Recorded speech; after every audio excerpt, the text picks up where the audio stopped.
বন্ধুরা, আজকে তোমাদের সঙ্গে একটা জিনিস শেয়ার করব বলে এসেছি। দেখো, এই জিনিসটা দেখো। এই জিনিসটা দেখলে জিভে জল আসার মতো জিনিস। তো তোমরা একটু অপেক্ষা করো, দেখাচ্ছি। এটা কি?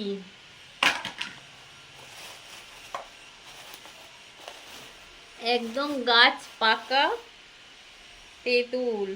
এই দেখো, দেখতে পাচ্ছ? এক দেখো। ও বন্ধুরা, গন্ধটা জাস্ট সত্যি অসাধারণ। তেঁতুলের গন্ধ মানে তেঁতুলের গন্ধ পেলেই তো জিভে জল চলে আসে। তো দেখো, এখানে অনেকটা তেঁতুল আছে, প্রায় এক টিফিন কারি বলতে পারো। তো কালকেই নিয়েছি একজনের থেকে। গাছ পাকা তেঁতুল সব বিক্রি করছে। তো এই তেঁতুলগুলোকে আমি ছাড়াবো, ছাড়িয়ে রোদ্রে দেব, ঠিক আছে? আর এ দেখেই এখনই আমার মনে হচ্ছে জিভে জল এসে গেছে। তোমার বিট লবণ, কাঁচা লঙ্কা আর লেবু পাতা দিয়ে তেঁতুলটাকে ভালো করে মেখে জাস্ট খেতে হবে, জাস্ট জমে যাবে। মানে সত্যি। আর এই পাকা তেঁতুলের যে গন্ধ, সত্যি দেখো আমার জিভে জল এসে গেছে। তো আমি যখন খাবো অবশ্যই তোমাদেরকে দিয়ে খাবো। তো দেখো বন্ধুরা, কতটা তেঁতুল দেখো।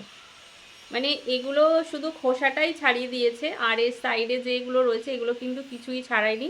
এগুলো সবই আমাকেই ছাড়াতে হবে।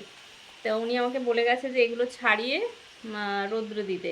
কারণ বেশ অনেকটাই তো তেঁতুল, এইটা রৌদ্র দিলে বেশ অনেক দিন মানে ভালো থাকবে। আর এই তেঁতুল দিয়ে কিন্তু সবাই হয়তো ঠাকুরের বাসন টাসন মাজে, কিন্তু বিশ্বাস করো আমি ঠাকুরের বাসন মাজার জন্য না, আমি নিজে খাওয়ার জন্য নিয়েছি। কারণ এই তেঁতুল মাখা খেতে আমার ভীষণ ভালো লাগে। মানে বিট লবণ, কাঁচা লঙ্কা, লেবু পাতা দিয়ে মাখবো চটকে চটকে আর খাবো। ও দারুণ, ভীষণ টক।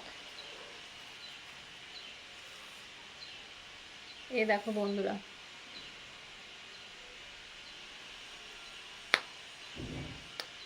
বিশাল টক।